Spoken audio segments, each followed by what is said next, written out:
Estou chapado. Não, não sou eu, não. Quem disse isso foi o Chico Buarque, ao ler Sol na Cabeça, o livro de estreia do meu convidado. Foi publicado em 10 países, agora ele está com um livro novo, Via Ápia. O cara saiu de Bangu, passou pelo Vidigal, Rocinha, e nessa batida deve estar em breve na Academia Brasileira de Letras. Só pode ser. Bem-vindo, escritor Giovanni Martins. Valeu, muito obrigado.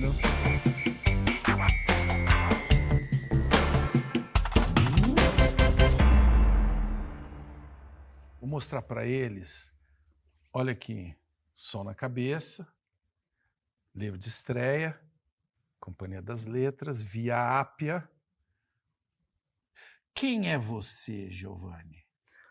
Eu sou um jovem, não mais tão jovem assim, acabei de passar dos 30, apaixonado por literatura, por música. Sou um artista, acho que tem um ouvido bom, assim, acho que isso é algo importante na minha literatura, a orelhada, assim, na rua, enfim. Literalmente, ouvir conversa? Ouvir conversa e pensar a partir disso. Sim, sou um cara bastante estudioso desde cedo, apesar de não ter uma formação escolar, nem universitária formal, assim, sempre estudei bastante. Você estudou até a 8ª série, o atual 9º ano, isso? Saí antes de terminar o ensino fundamental, mas sempre fui muito estudioso, mas ao mesmo tempo sempre fui muito da correria, assim, né? Desde na infância e na adolescência fiz tudo também que o adolescente faz, andei de skate, pichava, fazia tudo, e sempre tive muito na cultura hip hop, comecei a trabalhar cedo, enfim. Transitei bastante pela cidade do Rio, e eu acho que isso, a junção dessas duas coisas, esses meus momentos em casa estudando e esses meus momentos na rua correndo e vendo os outros, vendo a vida e ouvindo a vida, acabaram me formando, assim. Eu citei ali a reação do Chico Buarque. Você ficou se achando de ser tietado pelo Chico? Não? Cara, lógico, fiquei feliz, assim. Chico Buarque é uma grande referência, um artista que eu gosto bastante, que eu acompanho a discografia. O Caetano Veloso também é outro artista que eu gostei muito, assim, mas eu vou confessar que a coisa que mais me deixa me achando, assim, em relação à repercussão dos meus livros, na verdade, é ser um livro de entrada, assim, na juventude, nas favelas. É o livro que os mototáxis leem, é os livros que os adolescentes... Qual é a resposta deles? Eu já ouvi centenas de vezes pessoas falarem assim, o seu livro foi o primeiro livro que eu consegui ler na minha vida. Olha. E isso, para mim, é talvez a coisa que eu mais me orgulho mesmo, assim. E é um livro que, tipo assim, até hoje eu recebo muita mensagem de professor, de professora, falando, cara, trabalhei o Sol na Cabeça, trabalhei o Via Ápia com meus alunos, eles que não estavam nem aí, começaram a gostar de ler, começaram a querer escrever também as histórias deles e tal. E isso realmente é algo que eu me orgulho bastante, assim, porque eu já fui esse menino também meio perdido. E por mais que eu gostasse de literatura, eu não sabia muito bem, eu demorei para entender que eu podia escrever e publicar e tal. E saber que eu posso servir de referência para uma galera que está chegando agora e poder encontrar alguma voz, eu acho muito massa. Assim. Eu acho que uma das coisas que mais me orgulha realmente é ver que o meu trabalho tem feito essa ponte, assim, de uma juventude favelada com a literatura.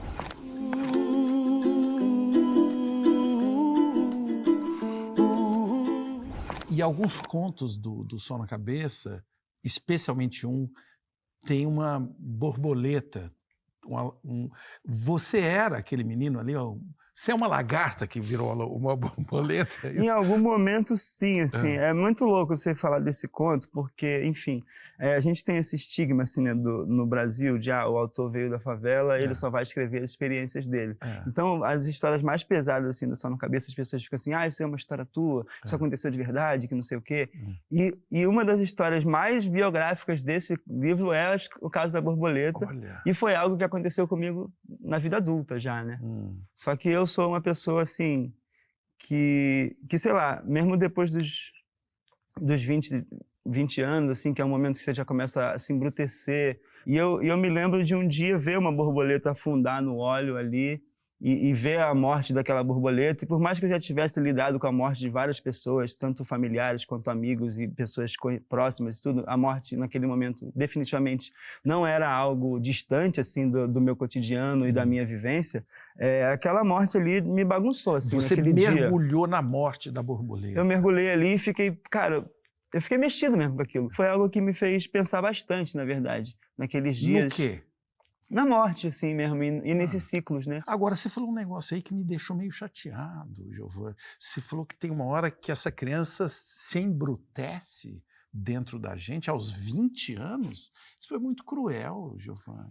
A gente está falando aqui de uma juventude com as perspectivas muito achatadas, né? Sim. E que quando chega aos 17, 18 anos, começa a pensar, cara, tem que arrumar um trabalho, tem que, enfim, já tem que, já, às vezes já arruma até filho, enfim.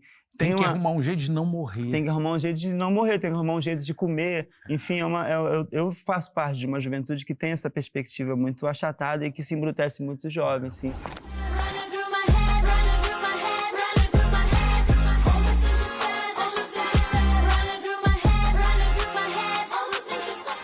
Eu tive a sorte, assim, de, na minha família, conseguir me proteger disso. E eu acho que através da arte, assim, da literatura e da música, conseguir alimentar essa perspectiva. E de onde saiu a ideia de você ser escritor? Eu acho que eu não tive essa ideia, assim. Eu tive a descoberta da possibilidade, assim, mais. Porque escrever, para mim, sempre foi natural, assim. Eu comecei a ler cedo, assim, antes de entrar na escola eu já lia, né? Com uns 4 anos, assim, eu já li, assim, muito curioso com a questão da história em quadrinho, principalmente, né? Então eu ficava ali muito naqueles... Que quadrinhos que você lia? Turma da Mônica, Tio Patinhas, os clássicos de criança, assim, né? De gibi mesmo, né? Primeiro eu decorava as histórias e ficava contando para os outros, pedia para alguém contar para mim, depois ia contar para os outros. Esse é um exercício que todo mundo na minha rua, na minha família, fica se lembrando. Lembra quando você contava a história dos quadrinhos? Depois disso, eu comecei a pedir à minha avó para me ensinar a ler, assim. Ela foi me ensinando, B com A faz bar, B com... Enfim, fui sendo alfabetizado dentro de casa. Eu lembro de eu escrevendo, assim, com uns 8 anos de idade, assim. Juro. Uns 8, 9 anos eu já escrevi algumas coisas nos poemas de amor. Mas teve uma hora assim, que isso você vislumbrou como algo que poderia partir para as cabeças. Logo desde o início eu entendi que eu queria ser artista, assim, porque na minha cabeça o artista trabalhava menos, assim, do que... E você vai trabalhar para ganhar o dinheiro que você vai gastar e ele não vai mais existir. Não se mexa que você não precise. Sabe o que você precisa encontrar? É uma herança. E em algum momento eu passei muitos anos disso até eu fazer a FLUP, né, em 2013, que é a Festa Literária das Periferias, que foi quando eu entrei assim, na cena literária, entendi o que era, como é que os escritores faziam para viver, para pagar suas contas, qual era o método de trabalho deles. Você entrou com alguma obra lá?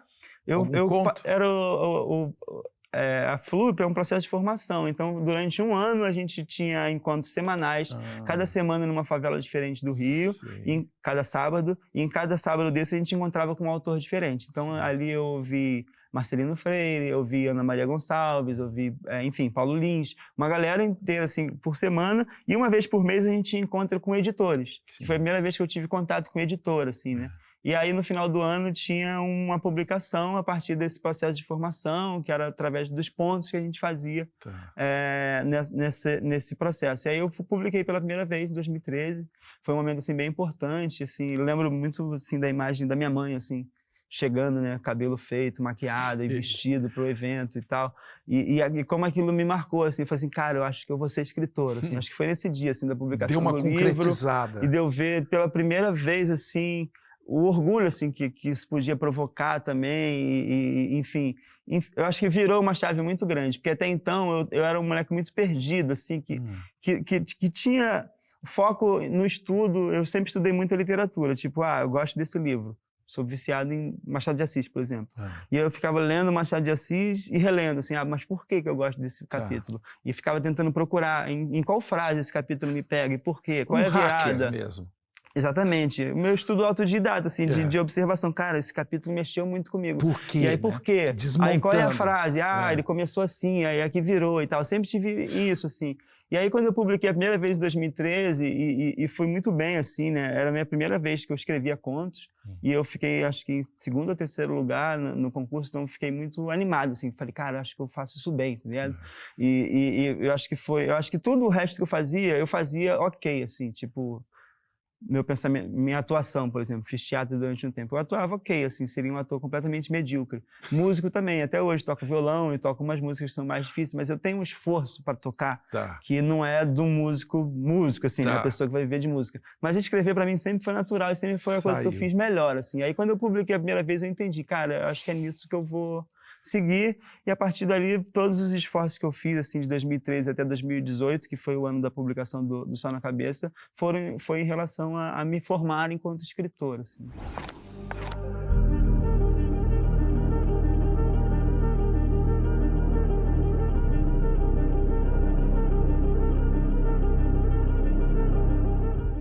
O Brasil já tem, dá para se dizer, uma tradição de gente que conta histórias da favela, mas poucas vezes contadas por gente da favela, né?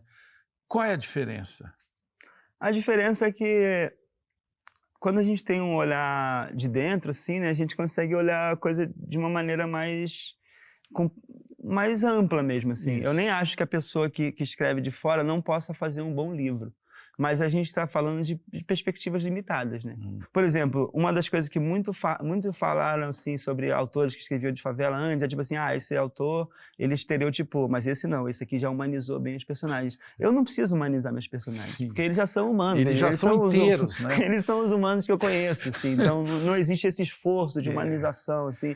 Não existe também essa preocupação de, será que isso é verossímil? Será que isso é demais? Eu me sinto muito à vontade, assim. É lógico que eu sei que a gente vive uma batalha de narrativa em todos os campos, assim, na realidade brasileira, e a representação das favelas e periferias é uma das mais fortes, assim, né? A gente vê esses livros, a gente vê os programas de policial sensacionalista, a gente vê os jornais, a gente vê as séries, a gente vê uma série de cruzamentos assim possíveis nessa batalha de narrativa. Então eu sei que falar desse lugar com a propriedade que eu tenho é uma responsabilidade, mas que para mim é tão natural que não pesa, assim, sabe? É mais um norte para eu continuar explorando e tentando fazer da forma mais próxima possível, assim. Eu acho que eu sou formado assim pela vida nas favelas, assim, não só enquanto cidadão, assim, enquanto artista também, assim. Mas tem um outro lado que me chama a atenção, que muitos autores que têm livros importantes sobre favelas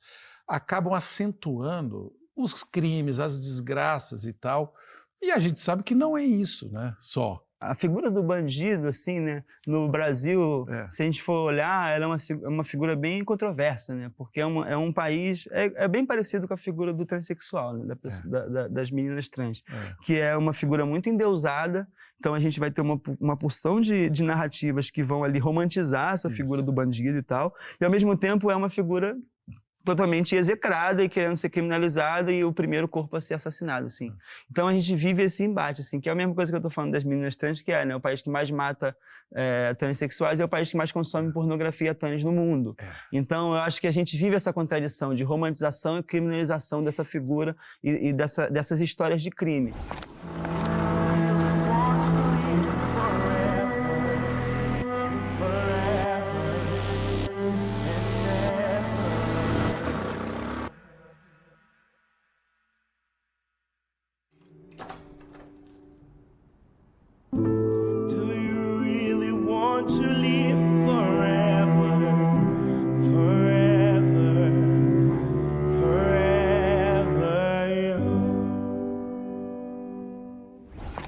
O que será que eles estão pensando na nossa conversa? Olha aqui. Luciana de Souza França. Giovanni, quando você escreveu Os Contos de Sol na Cabeça, pretendia bater de frente com narrativas hegemônicas e preconceituosas sobre a periferia carioca? Nesse momento eu estava entendendo ainda isso. Eu já sabia que eu estava fazendo um contraponto a várias coisas. Por exemplo, a questão da descrição dos personagens em relação à cor da pele. Isso era uma coisa que estava muito na minha cabeça na época que eu escrevia O Sol na Cabeça. Porque eu estava percebendo que todos os personagens negros, assim, dos grandes clássicos da literatura brasileira que foram feitos por pessoas brancas, todo mundo era só descrito pelas suas aparências. Chegou um cara alto, chegou uma mulher baixa ali, ela estava vestida assim, assim, assado. Quando chegava o negro, ele era o negro. Então, tipo assim, a gente já tinha estabelecido que o padrão é o branco, assim, mesmo a gente tá falando de um país de maioria negra, assim, né? Qualquer personagem que entra ele é só um personagem, ele vai ter uma descrição da roupa, ou do cabelo, ou de tudo. Quando entrava um personagem negro, era marcada, assim, a racialidade dele de uma forma sempre... E de uma maneira plana. Então, eu já comecei nessa provocação, tipo assim, eu não vou descrever os meus personagens, eu não vou falar que meus personagens são negros nem são brancos, eu vou só jogar as situações. E aí, o que isso aconteceu? Toda a crítica e toda o público, em geral, acabou intuindo e comentando sobre eu ter construído essas histórias de personagens negros. Só que eu não disse isso não está em nenhum momento do livro. Então, o que eu estou fazendo, o que eu provoco nesse movimento? Vocês estão assumindo aqui junto comigo, enquanto leitores, enquanto crítica, enquanto público, de que esse tipo de situação são as situações comuns da população negra, assim. E isso já colocava em xeque essa ideia de democracia racial, né? De que, tipo assim, é mais uma questão de classe, é mais uma questão de... aqui no Brasil não existe esse tipo de discriminação. Mas quando você lê o conto Rolezinho e imagina todos os personagens negros, é porque você sabe que personagens brancos não passariam por aquela situação. Não seriam... Jovens brancos de 15, 16 anos não seriam discriminados daquela forma.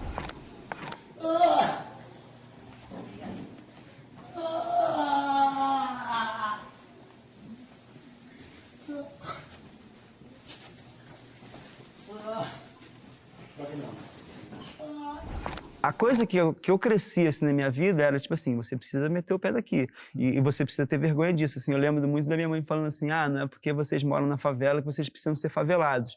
Isso era um tipo de ensinamento que a gente tinha na família para tentar se afastar o máximo possível dessa realidade e buscar uma outra coisa. Assim. Então eu sinto que a minha geração, muita da gente crescemos com lidando com essa pressão e com essa imposição de uma vergonha, assim, né? Então, a pessoa mora na Vila Aliança, em Bangu, aí quando ela vai numa entrevista de emprego, ou ela vai conhecer uma pessoa de fora, ela fala, mora em Bangu. Ela não vai falar que mora na vila. Enfim, esse tipo de vergonha mesmo, de uma identidade e a vergonha de ser pobre, a vergonha de não ter acesso e tal. Sinto que eu fui muito criado nessa lógica. E nesse momento, assim, pouco antes do Sol na Cabeça, eu tinha participado da FLUP e eu estava invertendo muito isso, assim. Estava conseguindo encontrar... não sem romantizar, mas entendendo que eu podia gostar de coisas ali dentro. Que ali tinha um valor. Que tinha valores e que aquelas histórias podiam ser contadas, geravam interesse, eram importantes, que aquela linguagem que a gente falava era interessante esteticamente. Enfim, eu estava num momento de descoberta e de afirmação, assim. E aí, a partir disso, e com a publicação, eu comecei a entender que o Sol na Cabeça e outras obras dessas que vieram depois, nessa época, é uma espécie de literatura da descontinuidade, né? Que a gente muda um pouco a relação da literatura brasileira, aponta outros personagens, aponta outros territórios e outras maneiras de narrar. E eu acho que hoje em dia, assim, depois de ter passado do Sol na Cabeça para o Via Ápia, eu acho que eu consigo entender que eu não estou fazendo nada novo, assim. Só estou fazendo... a gente só está conseguindo alcançar uma nova mídia, porque a tradição oral afro-brasileira é muito forte, né?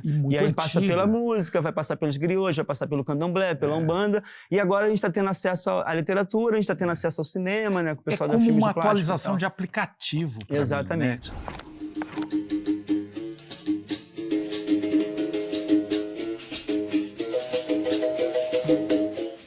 No próximo bloco, nós vamos para a Via Ápia, é a rua mais importante da favela da Rocinha, que dá nome ao mais recente livro do meu convidado Giovanni Martins.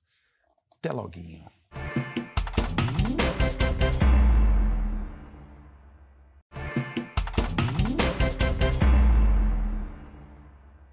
A Via Ápia foi construída 300 anos antes de Cristo. É uma das principais estradas da Roma Antiga. No Brasil do século XXI, é o nome da principal via comercial que corta a favela da Rocinha, um lugar tão diverso e complexo quanto a capital do Império Romano. Via Ápia também é o nome do livro mais recente, o primeiro romance do meu convidado, o escritor Giovanni Martins. Ô Giovanni, descreva aí para quem nunca foi lá, como é a Via Ápia na Rocinha. A Via Ápia é uma rua comercial e residencial. E a Via Ápia é esse lugar que não fecha, né? É um lugar que você pode comer um cachorro-quente às 4 horas da manhã, você pode comprar um pão quente às 2 horas da manhã, onde você pode cortar o cabelo às 10 horas da noite. Enfim, é um lugar que não fecha, que tá o tempo inteiro com música, que tá o tempo inteiro com gente passando. E principalmente é esse ponto de encontro dos moradores da Rocinha, né? Você tá falando de uma favela de quase 100 mil habitantes e todo mundo passa pela Via Ápia em algum momento. Então, e essas pessoas se encontram na Via Ápia. Então, para mim era muito importante, assim, que nesse livro tivesse esse ponto de encontro, né? Ela é uma espécie de encruzilhada da Rocinha, né? E um microcosmo do Brasil, né? Como são as favelas, inclusive. Sim. Sobretudo a Rocinha, né? Que é uma Rocinha. favela que recebe gente do Brasil inteiro, né? Do mundo, né? Do mundo inteiro. Me deixa a senha, me faz viajar, te arrepia. Sobe a montanha que no pico você me conquista. Eu sei que vai gostar da vista. Eu morei no Rio nos anos 90 e o meu filho estudava na Gávea, ali na Escola Parque, e às vezes eu ia buscar ele com os colegas e voltava pela Rocinha para eles verem a favela, assim, que geralmente é possível você não passar dentro de nenhuma favela a vida inteira, né? Sim. E, enfim, foi legal porque alguns pais entenderam por que eu fazia isso e a intenção era justamente essa, né?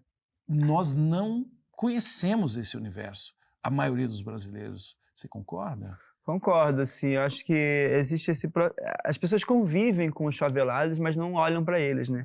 Você vai ver, assim, o serviço, né? A maioria dos serviços do Rio de Janeiro são prestados por pessoas que moram na favela. Ou a pessoa que é o porteiro do prédio, ou que é o segurança, ou que é o cara que passeia com o cachorro, ou que é o pintor, ou que vai instalar a internet. O cozinheiro. Enfim, o cozinheiro. Uma série de serviços estão ali e estão circulando em outras fases. E é isso que é muito louco na experiência do Brasil e é o que coloca a gente, assim, com uma espécie de possibilidade de trânsito, de malícia, aquela coisa de ser poliglota na língua diferente. Porque o favelado, ele é obrigado a conviver com as pessoas ricas, porque a grande maioria vai ter que ter esse trânsito para poder sobreviver. Então, eu acho que o favelado, ele tem essa coisa do trânsito, ele tem uma relação com vários níveis sociais do Brasil. E o brasileiro, assim, de fora da favela, de classe média, principalmente de classe média alta, ele convive muito entre o núcleo dele, assim, né? Eu costumo dizer que muitas vezes essas escolas muito caras, mais do que centros de formação, são centros de reprodução, né? Porque aí você já apresenta ali as crianças ali, as crianças já namora ali, já se reproduz ali, já indica para os trabalhos todos, assim.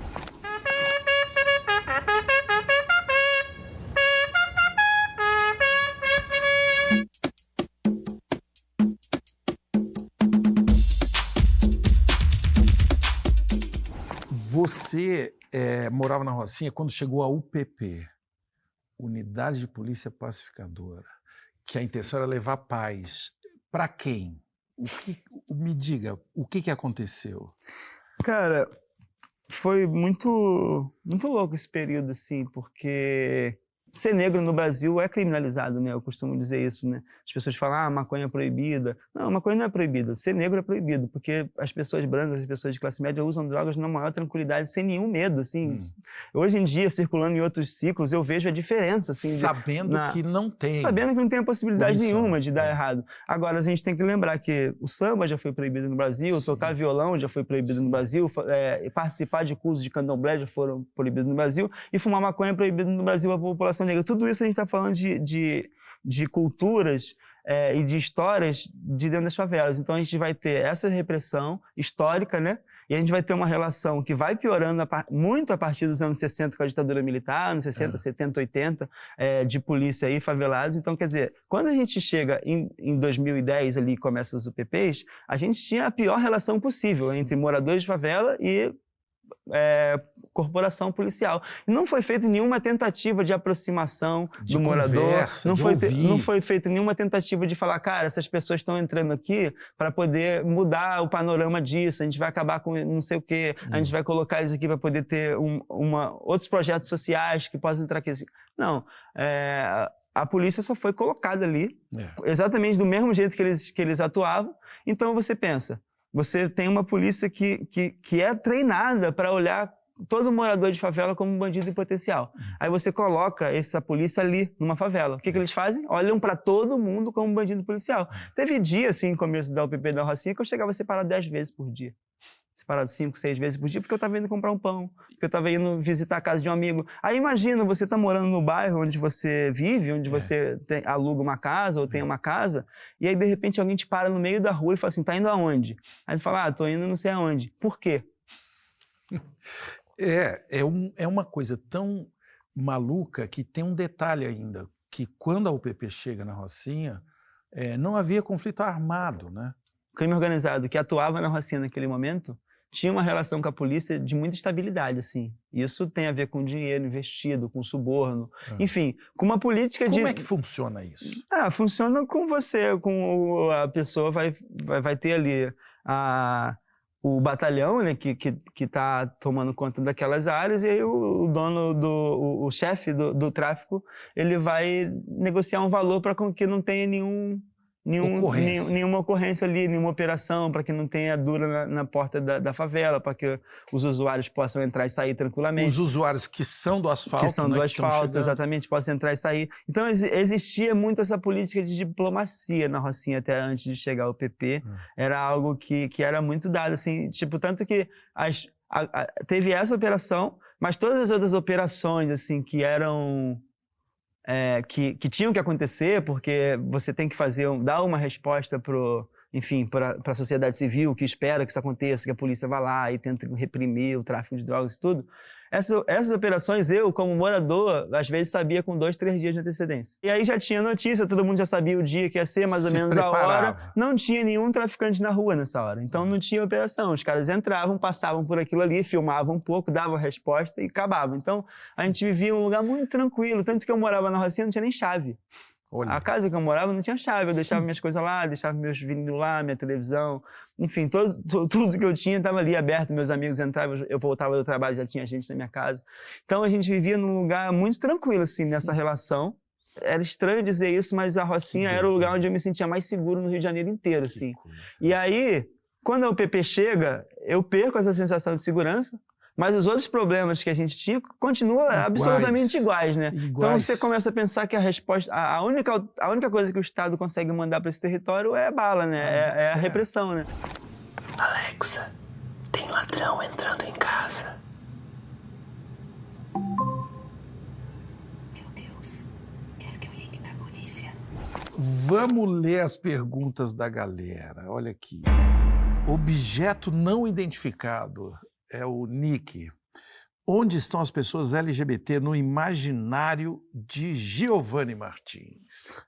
Estão na minha vida, assim, na verdade. Não tão Será que ele está sentindo falta de personagens na sua obra? Talvez esteja. Eu acho que ainda não rolou, assim, no sentido de encontrar a história que isso precise, que isso seja o motor, assim, principal.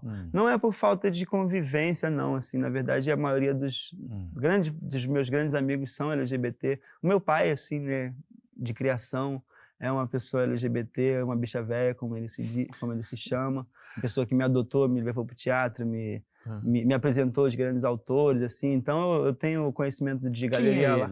Márcio Januário, que é um diretor de teatro, ator, cantor, enfim, figura muito importante na minha vida, assim, em todos os sentidos, tanto como artista como enquanto pessoa, uma pessoa que eu considero meu pai mesmo, assim, e que me passa várias visões, assim, tanto do contexto LGBT dentro da favela, assim, os enrustidos, mototáxi, que não sei o quê, e aí fulano, as tretas todas, assim, de baile funk, de dançarino e tal, quanto de uma história LGBT de um Rio que já não existe mais, né, Galeria Alaska, A Noite dos Leopardos, assim. Então, quer dizer, não é que seja coisa, eu frequento bastante bares e boates LGBT até hoje, assim, porque eu me sinto à vontade mesmo.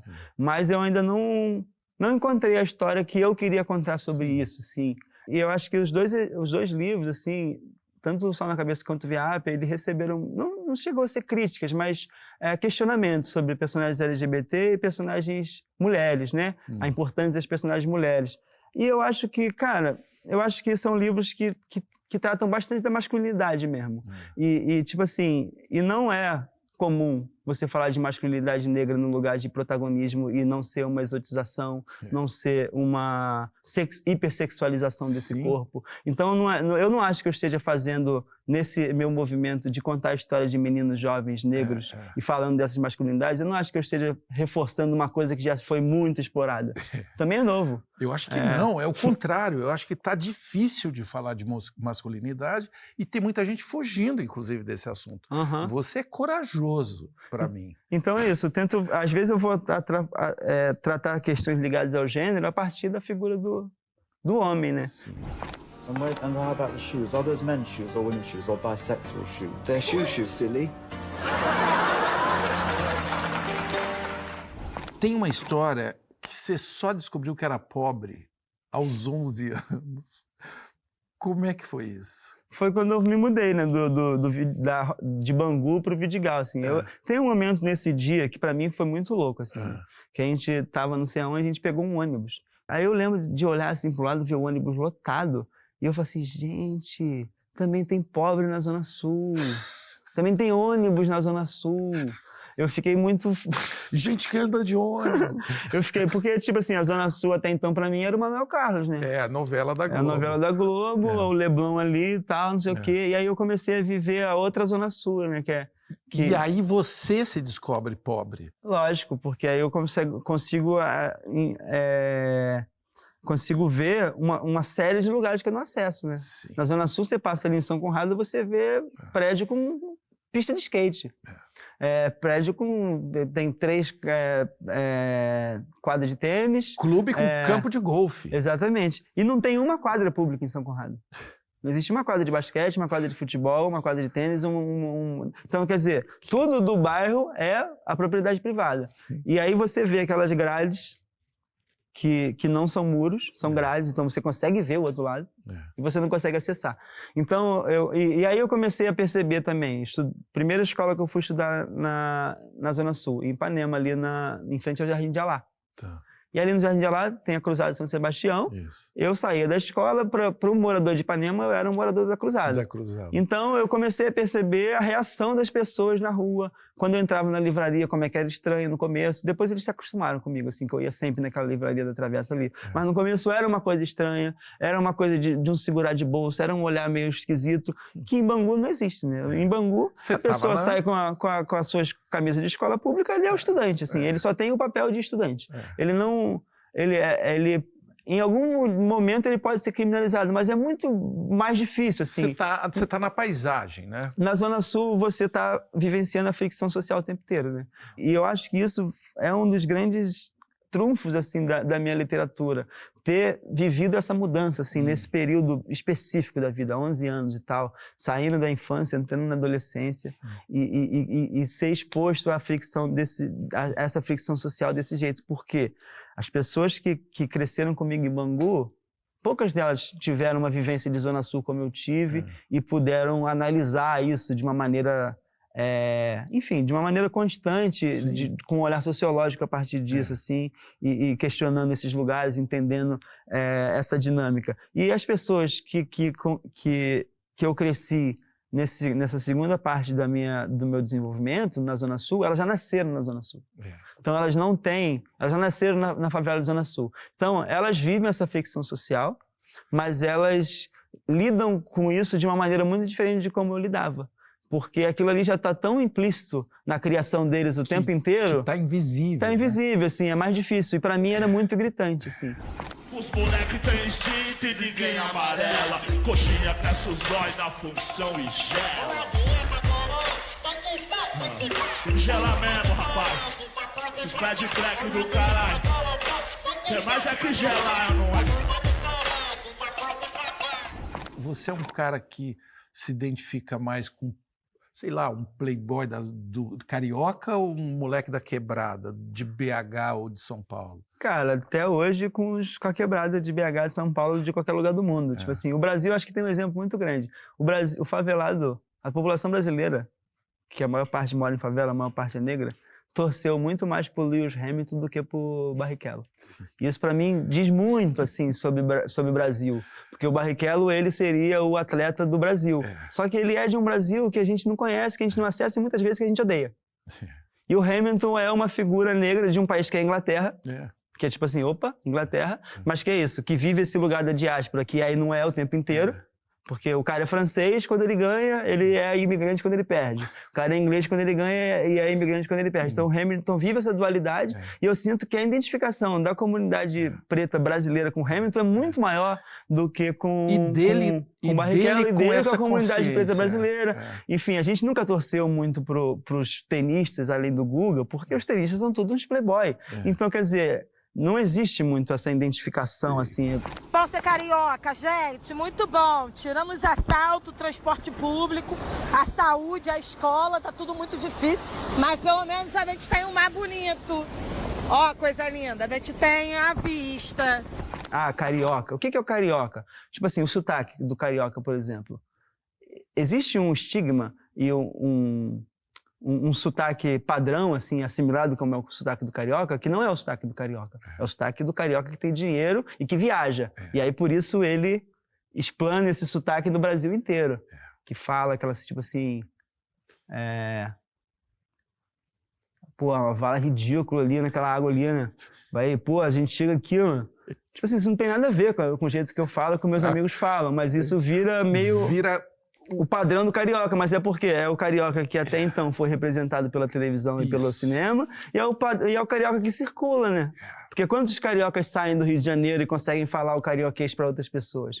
Então, quer dizer, a gente vive numa cidade muito partida, num país muito partido. Eu acho que a nossa influência, ela passa muito mais por uma questão social e de vivência do que geográfica. Então, eu me sinto muito mais próximo de um favelado de Manaus do que de um carioca do Leblon, assim, com certeza. Eu creio que isso ficou muito claro. Que bom te ouvir aqui, Giovanni. No último bloco, vocês perceberam, né, a cabeça desse menino, porque é um universo que a gente vai entrando assim, em vários lugares, né? E no último bloco nós vamos fazer uma trilha pelas quebradas da mente de Giovanni Martins. Até logo.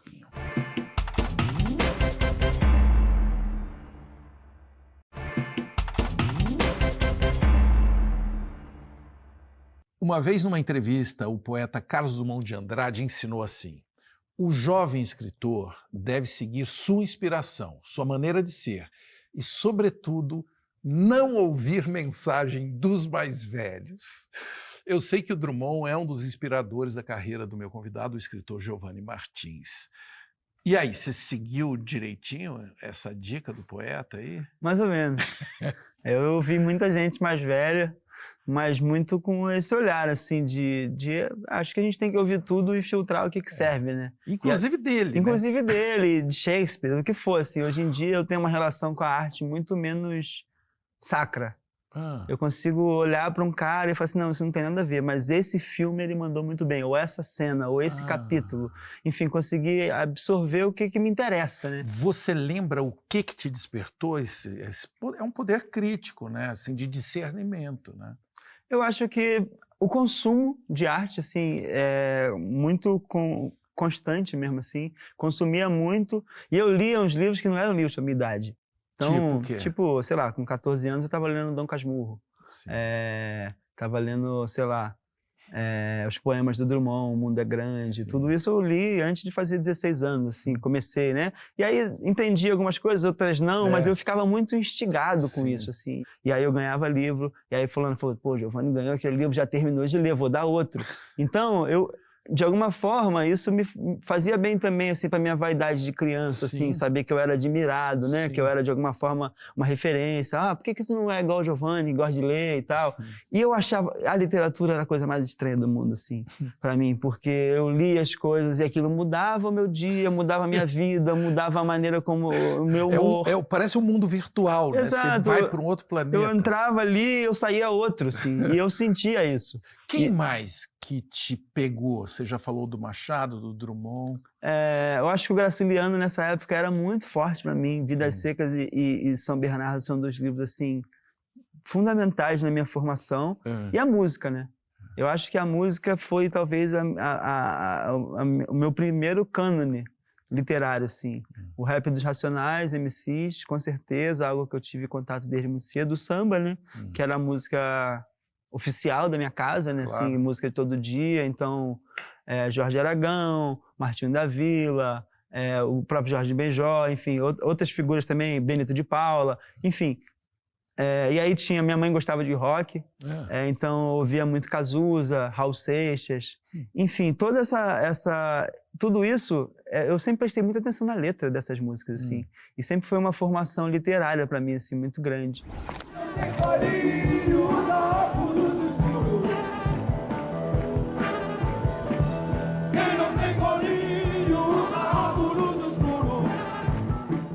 Você é correria desde criança, você foi homem-placa, camelô, trabalhou em lanchonete, barraca de praia.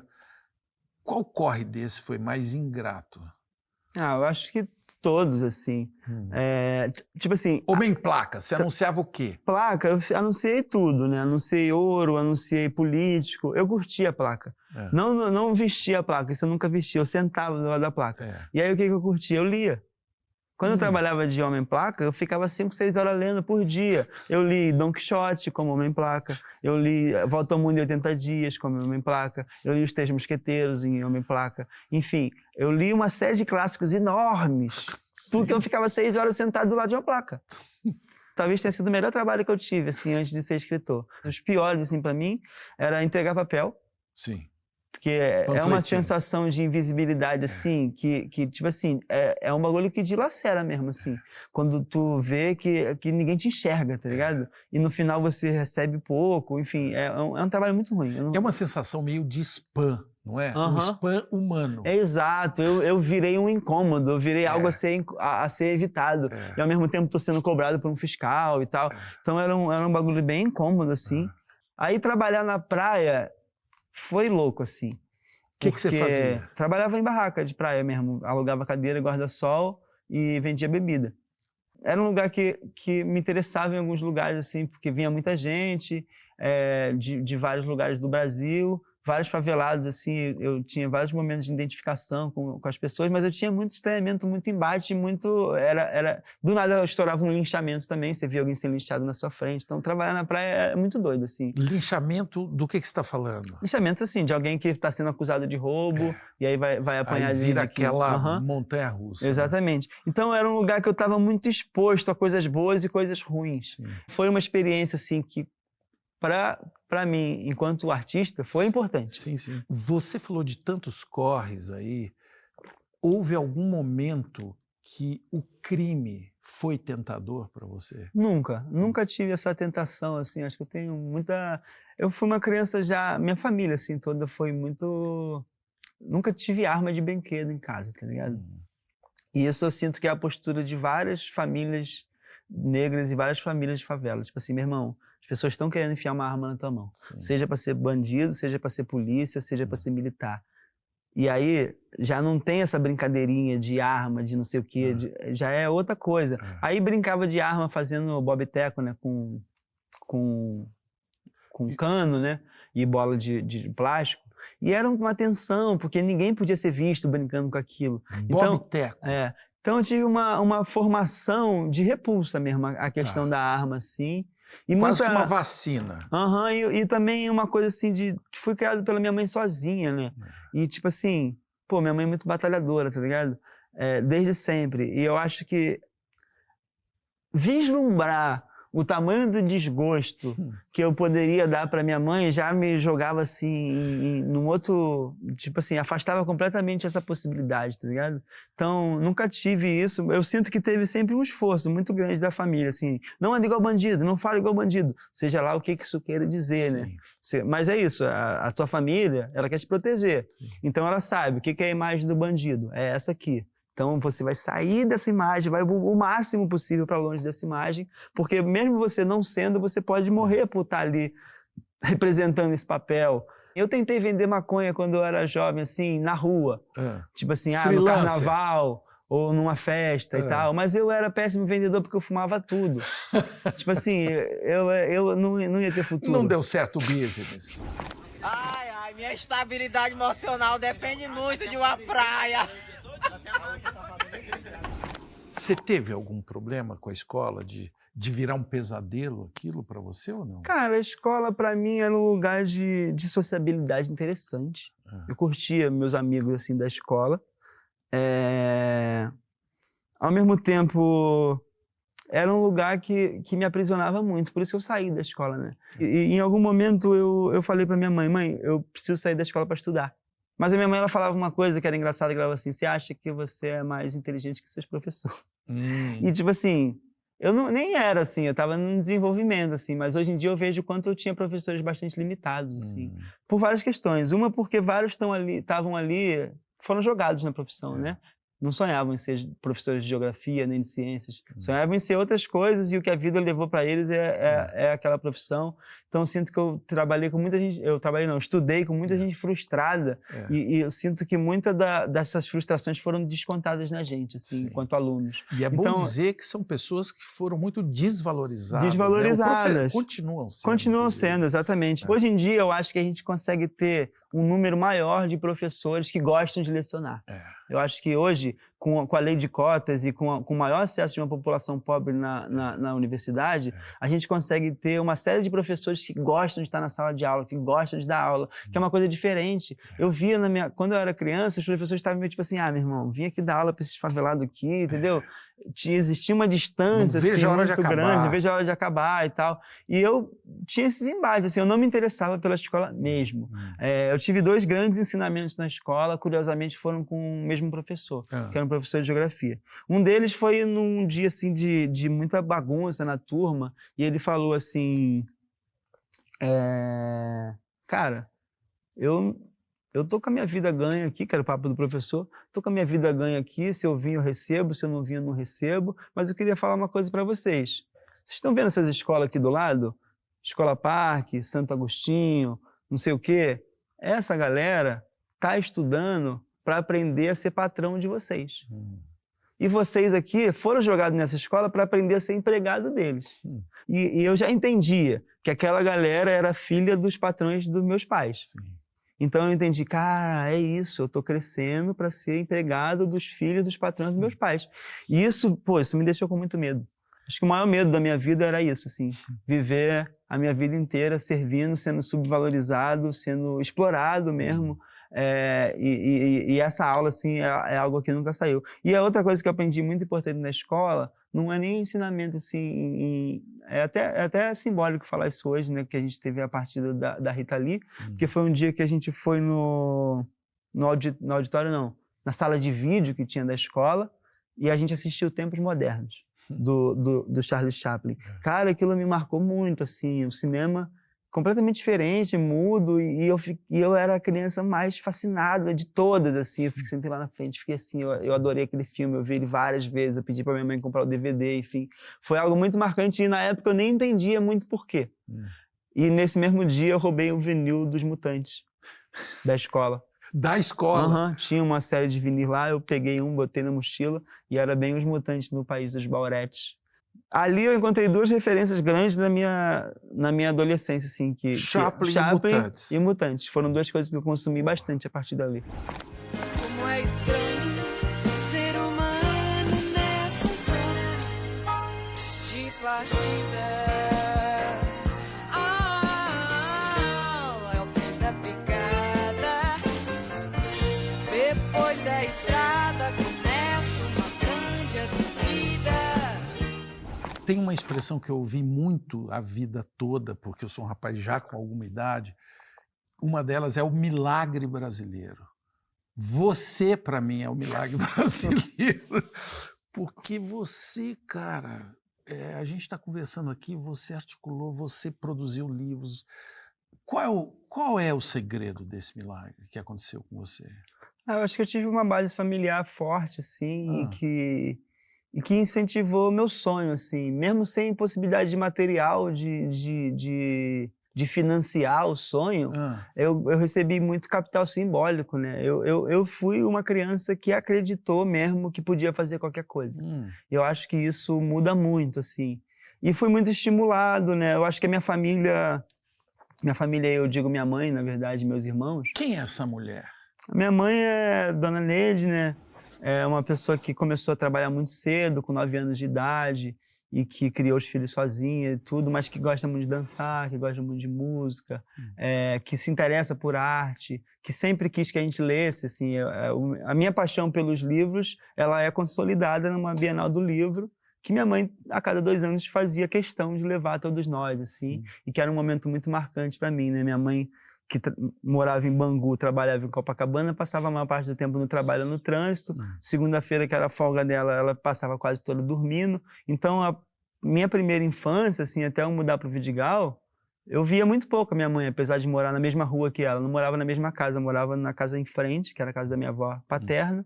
Então eu via muito pouco minha mãe. Então esses momentos da Bienal do Livro eram fundamentais, assim, na minha vida, porque era um momento que eu estava reunido, né? Meus irmãos, minha mãe, a minha família. E então eu era uma pessoa que sempre incentivou, mesmo ela não sendo leitora, ela sempre quis que os filhos consumissem literatura, consumissem cinema. Ela levava a gente no cinema toda vez que ela podia. E além disso, a minha mãe, ela sempre conversou muito com a gente. Tanto que a gente apanhou muito pouco, assim, esse tipo de corretivo pela violência física, era algo bem raro, assim, na minha família. A minha mãe era muito da conversa, e ela conversava com a gente como conversa com um adulto, assim. A gente tem conversas longas mesmo, a gente elabora, a gente discorda, a gente troca pontos de vista. E eu acho que essa influência da minha mãe, e a minha mãe, ela ficava muitas vezes nessa posição, assim. Tô olhando meus 3 filhos discutindo aqui e tô orgulhosa disso, assim, porque são seres pensantes, são pessoas que estão ali. Ela ficava muito orgulhosa de quando a gente conseguia rebater ela com um argumento que era irrefutável. Ela, mais do que ficar frustrada com o embate, ela ficava assim, nossa, esse moleque achou uma resposta.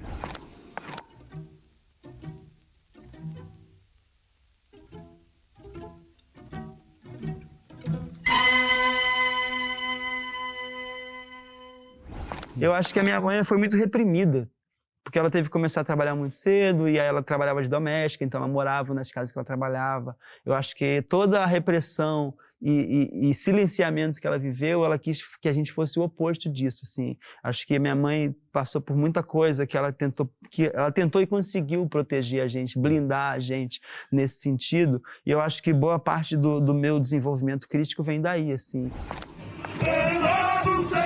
Elas mãos do menestrel, a viola e o vaso de ouro, minha paixão, meu padrinho, sabe do manto, é verde rosa. Ô Giovanni, o que você veio fazer na Terra? O que eu vim fazer na Terra, eu não sei. Isso é a grande questão, assim, que eu acho, assim. Eu acho que nesse sentido, eu me aproximo muito do pensamento do Ailton Krenak, assim.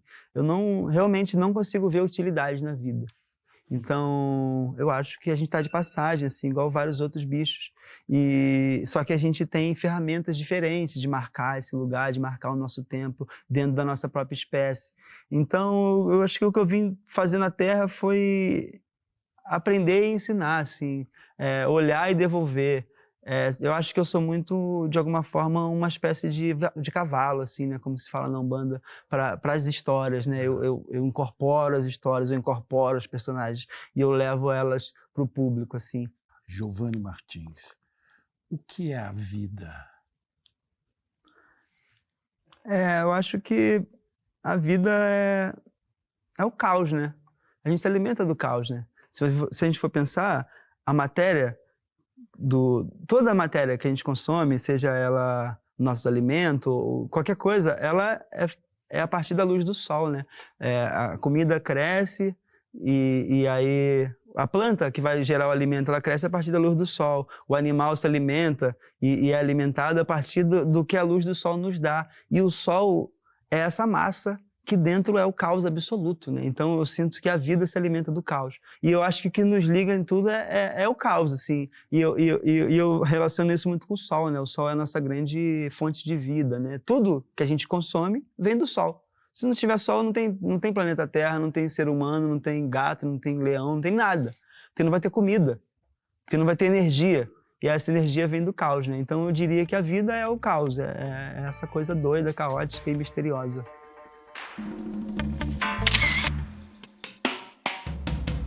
Você quer mandar um salve para Via Ápia aí, alguém específico? Vou mandar um salve aí para todo mundo da Rocinha que puder estar assistindo, todas as favelas do Brasil e todo mundo que se interessa por essas histórias. É muito massa poder trazer esses personagens e essas encruzilhadas para a literatura e para a televisão e para todos os lugares. Sol na cabeça, pessoal. Via Ápia e vem coisa por aí. Obrigado pela visita. Valeu, que agradeço. Tamo junto.